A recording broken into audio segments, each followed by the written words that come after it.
The day began like any other at Westmont Global headquarters. But something in the air felt different.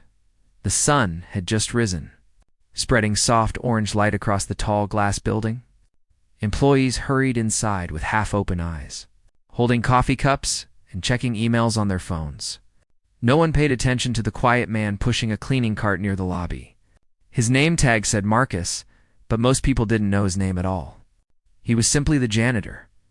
But today, someone noticed him. The CEO himself, Adrian Cole, had arrived early. Adrian liked to walk through the building before anyone else. It helped him see the real picture of his company, not the polished version people showed during meetings. As he stepped into the quiet hallway on the 10th floor, he heard something strange. It wasn't English. It wasn't even a language he recognized at first.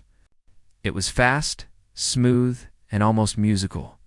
Adrian slowed down and followed the sound. He turned the corner and saw Marcus kneeling beside the wall, cleaning baseboards with quiet focus. Marcus had his phone on speaker, talking to someone in fluent French. His voice was calm, confident, and surprisingly elegant. Adrian stopped walking, surprised. The janitor spoke French better than some of his international directors. Marcus ended the call and sighed, then he whispered something in Spanish, still unaware that Adrian was standing behind him. It wasn't broken Spanish, it was perfect. The kind that came from someone who had spoken it for years. Adrian blinked, confused. A janitor, speaking 2 languages fluently, was already rare. But before Adrian could say anything, another sound came. Marcus dropped one of his cleaning bottles. It rolled under his cart. He muttered a phrase in Chinese as he reached for it. Not even thinking about it, Adrian's eyes widened. French, Spanish, and now Chinese. All within 2 minutes, before Adrian could approach him. 2 young employees walked by, laughing loudly and pushing past the cart as if Marcus didn't exist. One of them accidentally knocked a spray bottle to the floor. Marcus apologized even though it wasn't his fault. The employees didn't even look back. Marcus bent down slowly, picking up the bottle, and whispered in Russian. Adrian recognized the tone, even if he didn't know the meaning. That was it. Adrian stepped forward. "Excuse me," he said. His voice echoed lightly against the walls. Marcus jumped, almost dropping the cloth in his hand. When he saw the CEO, he stood up instantly, nervous and confused. "I'm so sorry, sir," he said. "I didn't know anyone was here." "You weren't doing anything wrong," Adrian replied. "I just wanted to ask you something." Marcus nodded, hands shaking a little. "Yes." "Sir, what language were you speaking just now?" Adrian asked. Trying not to sound too shocked, Marcus swallowed. "Which one?" "Sir," he asked softly, "I speak a few. Sometimes I mix them without noticing." "How many do you speak?" Adrian asked. Marcus hesitated, not wanting to sound proud. "9, sir," he said quietly. "I speak 9 languages fluently." Adrian stared at him. 9, yes, sir," Marcus said. "French, Spanish, Chinese, Arabic, Swahili, Russian, Italian, Portuguese, and of course, English." Adrian didn't speak for a moment. He just looked at the man standing in front of him, a man undervalued and unnoticed by everyone around him. But here he was, a linguistic genius pushing a cleaning cart. Marcus looked down, embarrassed. "It's not a big deal, sir," he murmured. "I just like languages. You studied them," Adrian said slowly. Marcus nodded. "Yes, sir. I have a degree in linguistics. I wanted to work in translation or diplomacy, but I had to take whatever job I could find when I moved here." Adrian looked around the empty hallway. Thinking deeply, employees upstairs earned 6 figures and could barely manage basic English. Yet here was a man who could speak to 9 different nations without needing Google Translate. Something about that felt wrong, deeply wrong. "Marcus," Adrian said finally, "can you come to my office at 11? Marcus looked terrified. "Sir." "Am I in trouble?" "No," Adrian said with a small smile. "Actually, I think you're about to change your life." Marcus nodded slowly. Unsure what any of this meant, he watched the CEO walk away, confused, scared, and hopeful all at once. He didn't know that the simple conversation he had this morning would soon spread across the building like wildfire. He didn't know that his life, which had stayed quiet and unnoticed for years, was about to become the center of attention, but Adrian knew. And he was already planning something big, something that would shock everyone in the company. Maybe even the world? This was only the beginning. Marcus spent the next few hours trying to work, but his hands kept shaking. He replayed the morning again and again. The CEO had spoken to him, invited him to his office, and even smiled at him. That alone felt unreal. Marcus tried to focus on mopping the hallway, but his mind kept drifting back to the same question. Why does the CEO want to see me? Nothing like this had ever happened in his life. People usually ignored him, walked past him, or talked around him like he wasn't even there. But the CEO had not only noticed him, he had listened. A man like Adrian Cole didn't waste time without a reason. Marcus understood that much. At 11 o'clock sharp, Marcus stood outside the executive floor. He hesitated before pressing the button on the private elevator. He wiped his hands on his uniform, trying to calm himself. His heart was pounding like he was about to sit for an exam he had never studied for. When the elevator opened, he stepped inside and took a deep breath. When he reached the top floor, he stepped out cautiously. Everything felt different up here. The air seemed calmer, the carpets were softer, and the walls were covered with awards and framed photos of Adrian shaking hands with world leaders. Marcus walked slowly toward the large glass office at the end of the hallway. The door was open, and Adrian waved him inside. "Marcus," Adrian said warmly. "Come in, please." Marcus stepped in nervously. Unsure where to stand, Adrian pointed at a chair. "Sit." "You're not in trouble," he said gently. Marcus sat down slowly, trying to keep his hands still. Adrian studied him for a moment, then smiled. "I want to talk about your talent, my talent." "Sir?" Marcus asked, confused. "Yes," Adrian replied. "You speak 9 languages fluently." Marcus nodded shyly. "Yes, sir." "I've always loved languages." Adrian leaned back in his chair. "Do you know how rare that is?" Marcus stayed quiet. He didn't know how to answer. He didn't feel rare. He felt ordinary, invisible most days. But Adrian didn't see ordinary in front of him. He saw potential. He saw value. He saw something everyone else had missed. "I listened earlier because your fluency sounded native," Adrian said. "Not like someone who learned from a book. That's because I taught myself while growing up," Marcus replied softly. "My family encouraged me, but we never had money for special classes. I spent years practicing with books and foreign radio stations."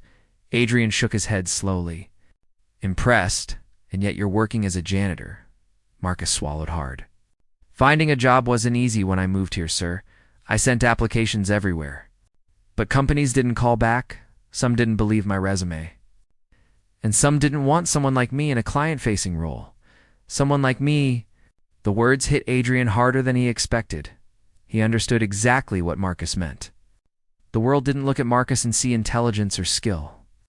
They saw a cleaner, nothing more. Adrian sat forward. "Marcus, would you be interested in a different role here?" "A different role?" Marcus repeated. Surprise. "What do you mean, sir?" "A role that fits your abilities," Adrian said. "Translation, international communication. Maybe even working with global clients." Marcus froze. He didn't breathe for a moment. He had dreamed of a chance like this for years. But no one had ever given him even a small opportunity. "Are you?" "Serious, sir," he whispered. "Very serious," Adrian replied. "But I want to evaluate your skills properly, so I want you to come to a small meeting this afternoon." Marcus blinked. "A meeting? With who? My board?" Adrian said simply. Marcus gripped the sides of his chair. His heart dropped straight to his stomach. "Sir?" "I'm a janitor."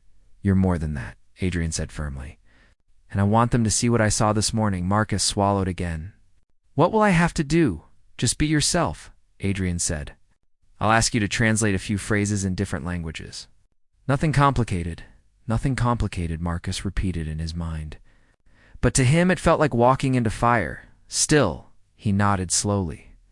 "I'll do my best, sir," Adrian smiled. "That's all I ask." When Marcus left the office, his steps felt heavy and light at the same time. He walked toward the elevator with a dazed expression.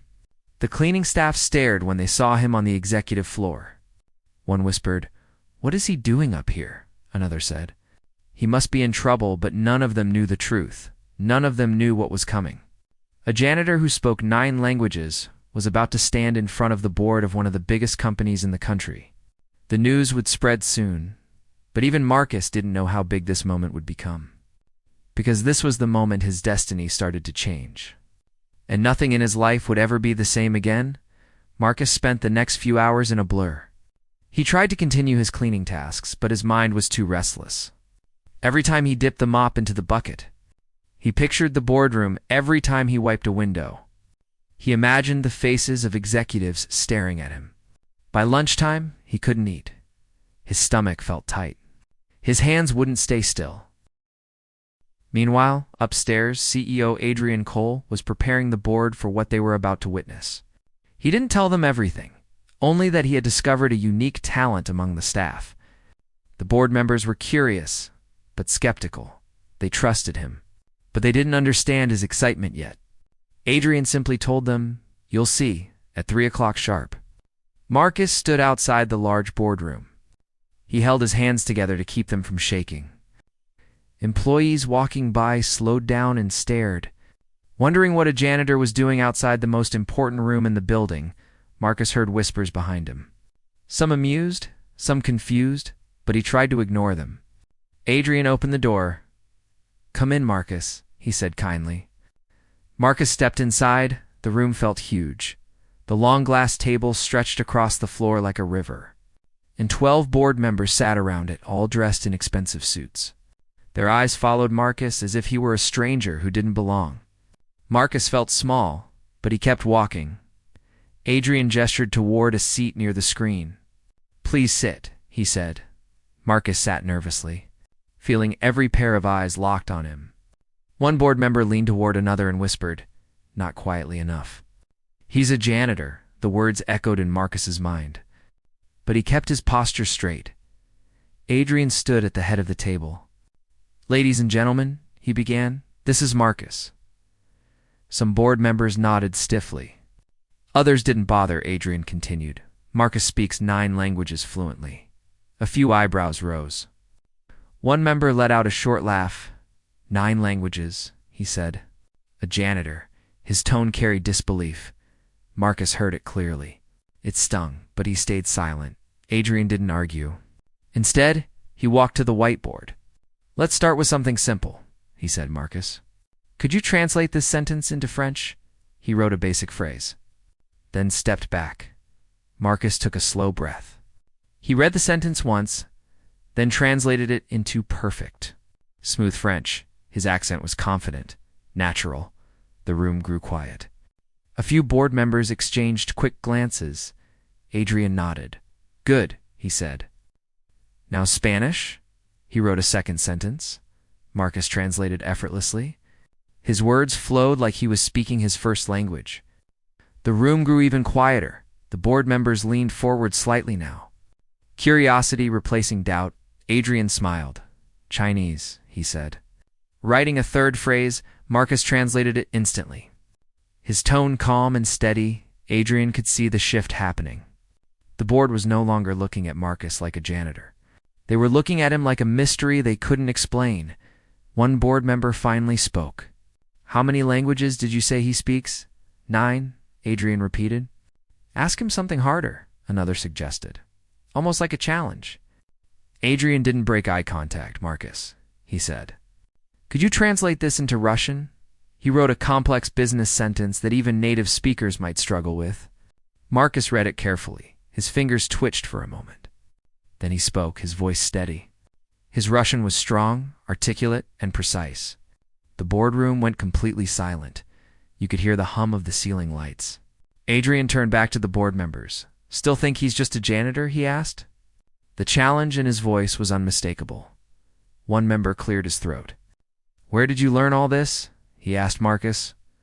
Marcus looked around shyly. "I studied languages all my life," he said softly. "Books, radio, conversations with travelers, anything that helped me learn?" another member asked. "Why are you working as a janitor?" Marcus swallowed. "It was the only job I could find." "Sir," he answered, "no one believed my resume, and some places didn't. Want me representing them?" The boardroom understood exactly what he meant. The silence felt different now. Heavier, uncomfortable, Adrian stepped closer to Marcus. "This company overlooked a man with extraordinary skill," he said, not because he lacked ability, but because no one bothered to look deeper. The board members shifted in their seats. Some looked ashamed, some thoughtful, one looked inspired. Adrian continued, "I want to propose something." Everyone looked up. Waiting, Adrian placed a hand on Marcus's shoulder gently. "Marcus should not be a janitor," he said. "Not when he can help rebuild our entire international communication division." Marcus stared at him. Stunned, he had never imagined anything like this. He didn't even know how to react. The board members murmured quietly. One of them finally said, "He certainly has the skills." Another nodded. "It would be foolish not to use a talent like this." Adrian turned to Marcus. "You changed the room today," he said quietly. "And you don't even know how powerful that is." Marcus felt something he hadn't felt in years. Pride, hope, possibility, but he had no idea how far this discovery would go. The boardroom was only the beginning. Soon, the entire company would know, and soon after that, the world outside would hear the story too. Because this moment was not just about proving his talent, it was about rewriting his future. The boardroom slowly emptied after the meeting. But Marcus remained seated. His hands were still trembling, and his mind couldn't keep up with everything that had just happened. One moment he was pushing a mop, the next he was translating for the most powerful people in the company. It felt unreal, like he had stepped into someone else's life. Adrian placed a gentle hand on his shoulder. "You did very well," he said. Marcus nodded, still stunned. "Thank you, sir," he whispered. He didn't trust his voice to say anything more. Adrian sat across from him. "I want you to take the rest of the day off from your janitorial duties," he said. "Go home, rest, think about everything we talked about." Marcus blinked. "Rest," he repeated softly, as if the word was foreign. He had worked years without a single special privilege. No one had ever told him to rest before as they walked out together. Employees in the hallway stared. Some froze mid-step. Some whispered behind their hands. They had never seen the CEO walking with a janitor, let alone speaking to him calmly. The office buzzed with confusion. Rumors spread like fire. "Is he in trouble?" Someone whispered. "Why would the CEO talk to him?" Another murmured. But the truth was bigger than any rumor. Adrian escorted Marcus all the way to the elevator. "Come tomorrow at 9, Adrian said. "Not in your janitor uniform. Wear whatever makes you feel confident." Marcus swallowed hard. "Yes, sir," that night. Marcus sat on his small couch at home, staring at the wall. His apartment was simple, barely furnished. He couldn't afford luxuries on a janitor's salary. The idea of sitting in a professional meeting room tomorrow felt unbelievable. He thought about his parents, how they encouraged him to study languages, how proud they would have been today. He closed his eyes and breathed deeply, trying to steady his emotions. While Marcus prepared himself mentally, Adrian stayed late at the office. Typing emails and reviewing internal reports, he planned a new position for Marcus, something the company had never created before. Global Language Integration Specialist. Adrian typed the title carefully. It sounded right. It sounded meaningful. Most importantly, it fit Marcus's rare skill. The next morning, employees gathered around the lobby. Everyone was talking about the same thing. Word had spread fast. The janitor spoke 9 languages. One said, "He translated better than our international team," another added. Some didn't believe it. Some were shocked. And a few felt jealous, but curiosity filled the entire building. When Marcus walked in wearing a clean white shirt and simple black pants, people stared. They had never seen him without his uniform. He looked different, more confident, more awake. But still humble, he walked slowly. Hoping his nervousness didn't show too much, Adrian met him near the elevator. "Ready?" he asked with a kind smile. Marcus nodded. "I'll try." "Sir, you already proved yourself yesterday," Adrian replied. "Today is just the beginning." They rode the elevator together to the 11th floor, where the international team worked. Many employees turned to watch them enter, confused and curious. Adrian guided Marcus to a large conference room, where department managers waited. They had been told they were meeting someone important. But they didn't expect to see Marcus walk in. Some frowned, unsure. Others whispered, but Adrian raised his hand. Signaling silence, "Everyone," he said. "Meet Marcus." There was confusion in the room. A few managers exchanged puzzled glances. One even muttered, "Is this a mistake?" under his breath. Adrian ignored the comment and continued.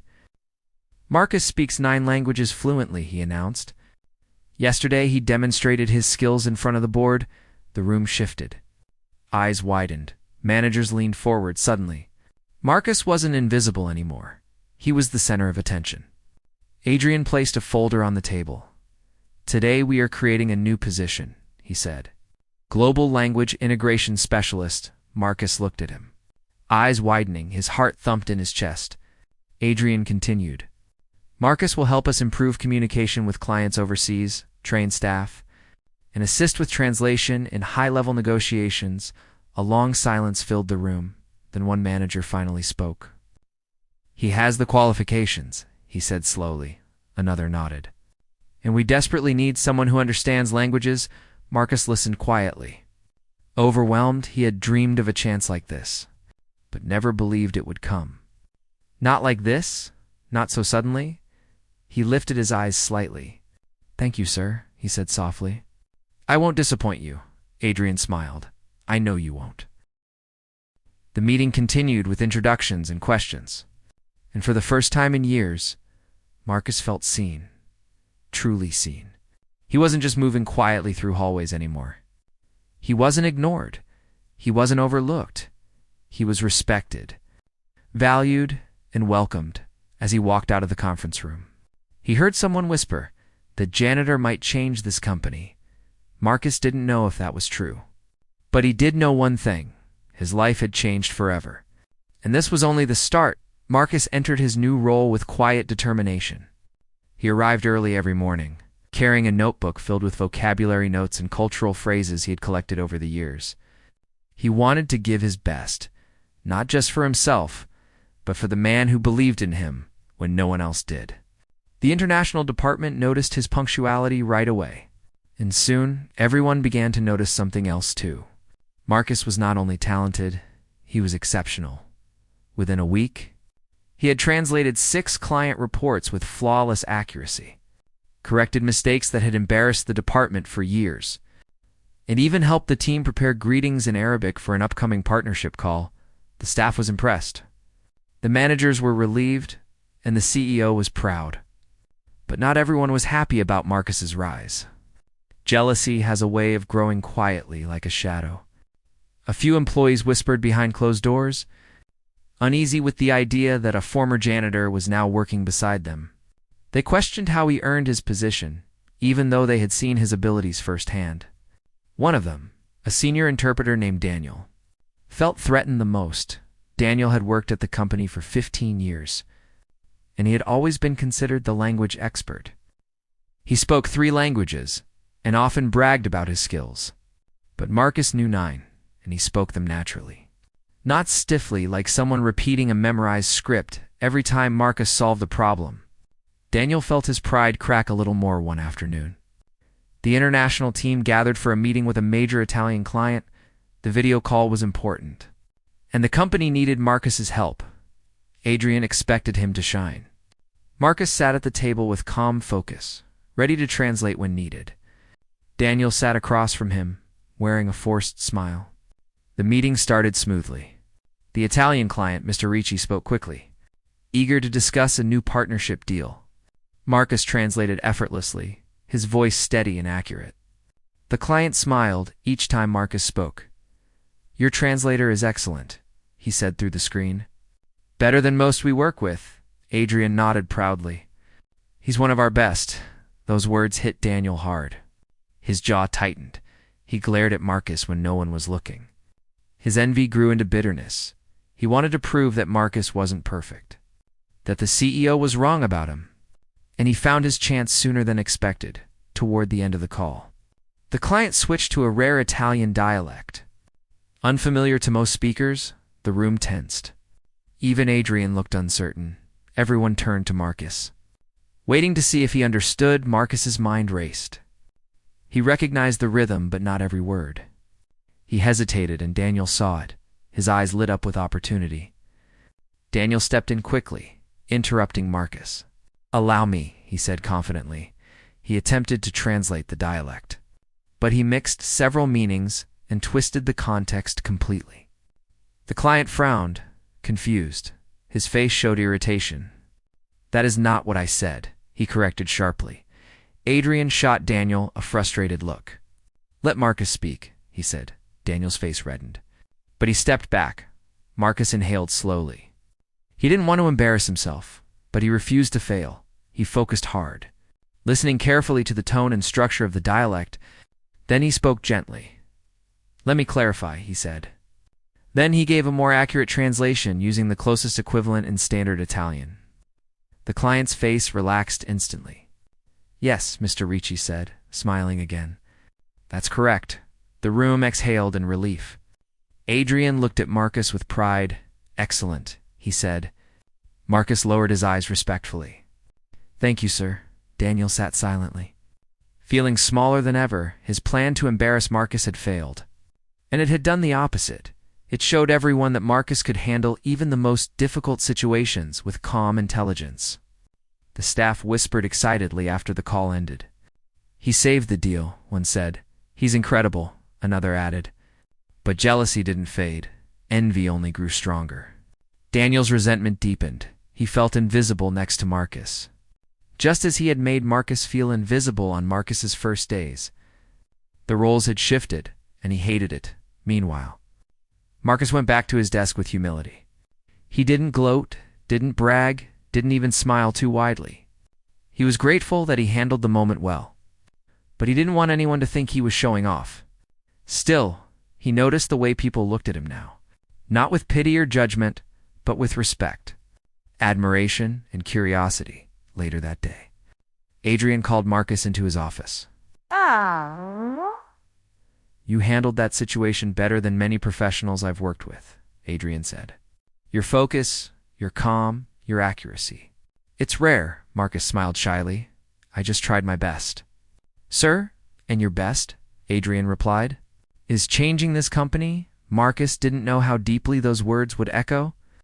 He didn't know that his success would set off even stronger jealousy from those who feared being overshadowed. He didn't know that his real test was still ahead. Because the higher he rose, the more some people wanted to pull him down.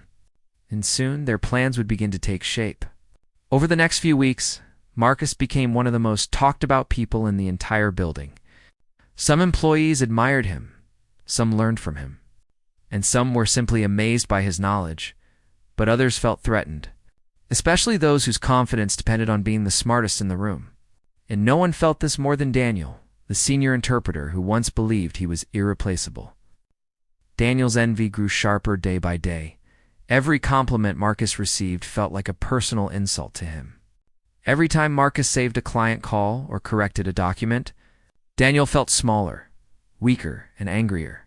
His pride had been bruised, and instead of self-reflection, he chose resentment soon. He wasn't just jealous. He wanted revenge. He wasn't alone either. Two other employees from the International team, Clara and Tom, shared similar feelings. They weren't bad people, but they didn't like seeing a former janitor rise above them. It made them question their own abilities. And instead of improving themselves, they chose the easier path: blame and bitterness. One afternoon, they gathered in a small meeting room, with the door half closed. Daniel whispered, "He's making us look useless." Clara crossed her arms.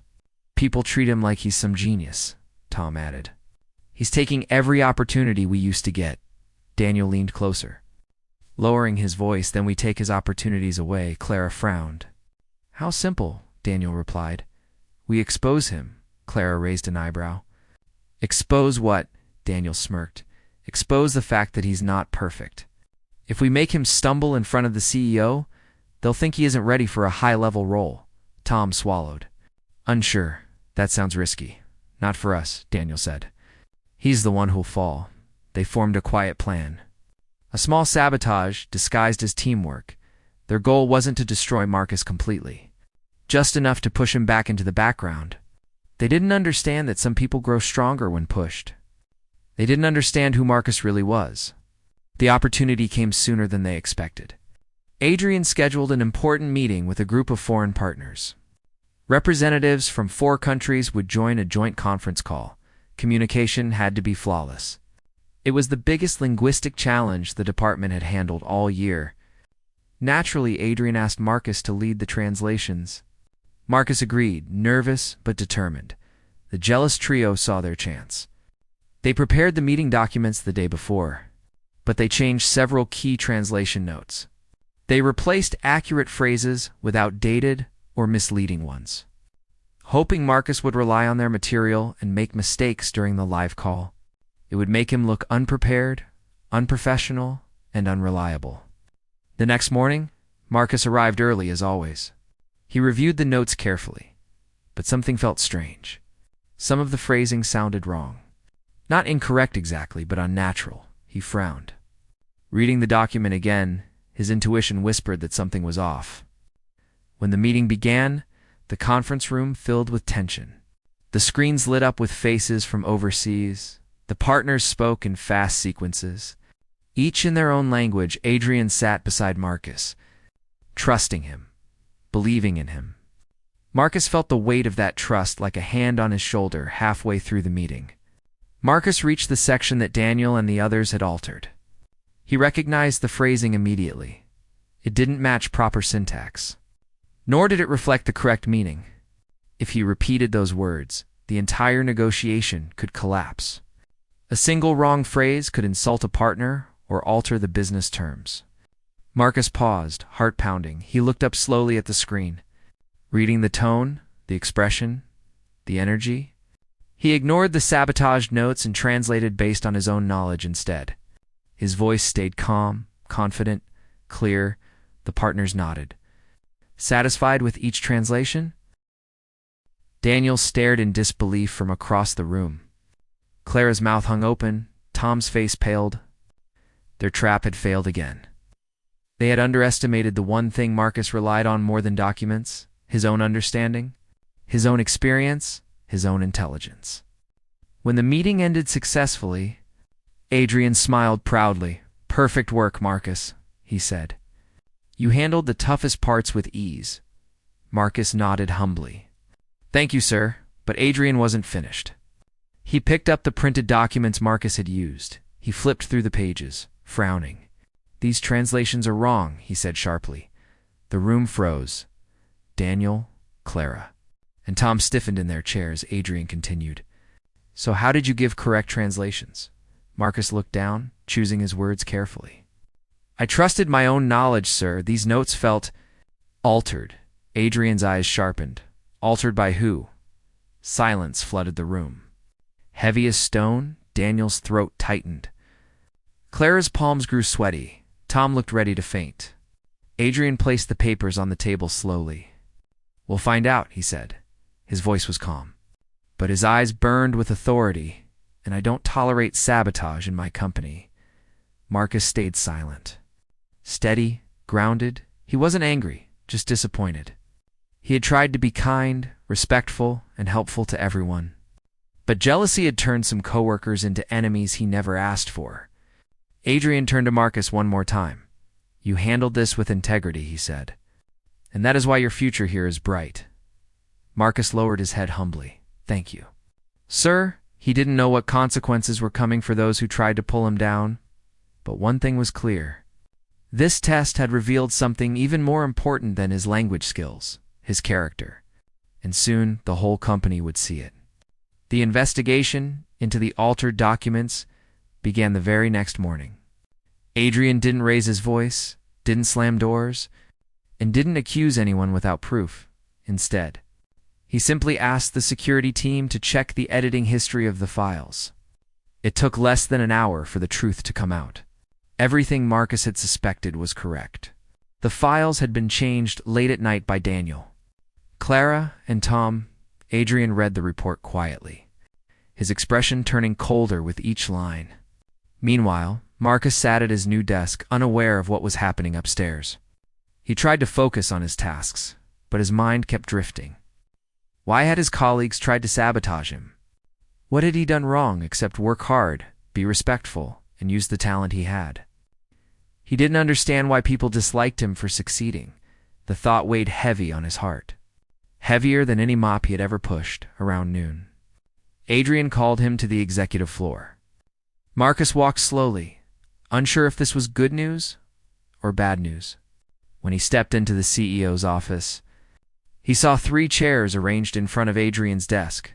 Daniel sat in one, Clara in another, Tom in the third. All 3 looked defeated. Pale and ashamed, Adrian looked up. "Marcus, please have a seat." Marcus sat down quietly, unsure what was about to happen.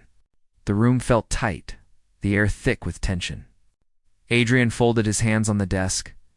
"We completed our investigation," he said calmly, "and we discovered something important." Marcus didn't speak. He waited, listening closely. "The notes used in yesterday's meeting were intentionally altered," Adrian continued. "Not by accident, not by mistake." He looked directly at the 3 employees. "But by them." Marcus looked at Daniel, Clara, and Tom. His eyes filled with sadness, not anger. He had worked side by side with them, shared spaces with them, tried to be polite, yet they had tried to destroy his progress, not because he hurt them, but because his abilities made them insecure. Daniel looked down, his voice barely above a whisper. "I'm sorry," Clara swallowed hard, tears forming. "We didn't think it would go this far." Tom shook his head slowly. "We were wrong." Adrian didn't soften. "You didn't think it would go this far," he repeated. "But you were willing to risk an international partnership, risk the company's reputation, and risk Marcus's career." Silence washed over the room again. Then Adrian turned to Marcus. "Before I make any decisions, I want to hear from you," he said. "What do you think should happen?" Marcus froze. He felt a sudden weight on his chest. He had never been asked to decide something so serious. His mind raced. Should he ask for them to be fired? Should he forgive them? Should he stay silent? Adrian waited patiently, giving Marcus the time he needed. Marcus finally took a slow breath, his voice soft but steady. "Sir, I don't want anyone to lose their job because of me." Daniel's eyes widened. Clara covered her mouth. Tom blinked rapidly, unable to understand such kindness. Marcus continued. "They made a mistake, yes. But maybe they acted from fear. Maybe they felt threatened. I don't want to be the reason they get pushed out." Adrian studied him. Impressed beyond words, Marcus wasn't just talented. He had a heart stronger than most leaders Adrian had met. "Are you sure?" Adrian asked. "They tried to sabotage you." Marcus nodded slowly. "Yes, sir, but I think sometimes people act wrongly because they are scared. Not because they are evil." Adrian leaned back, silent for a moment, letting the words settle. Then he turned to the trio. "You will keep your jobs," he said firmly. Daniel exhaled shakily. Clara cried quietly. Tom lowered his head in relief. But Adrian wasn't finished, however, he added.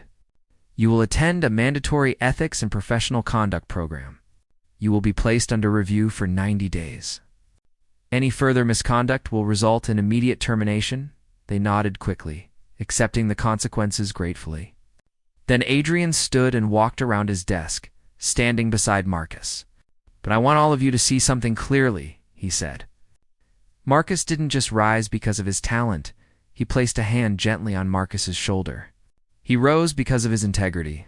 The room fell silent again. This time with something different: respect.